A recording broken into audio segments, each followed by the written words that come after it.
Hello friends, তোমরা সবাই কেমন আছো? আশা করছি ভালোই আছো। আমি আবার চলে এলাম কিউট বাবিনান মাম্মাস ওয়ার্ল্ড থেকে নতুন একটি ভিডিওর সাথে।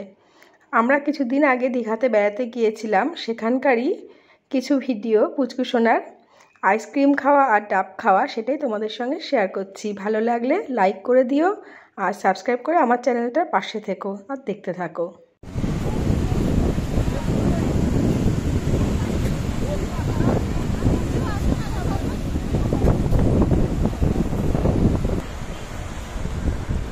দাতা একটু দাতা মুখটা দাতা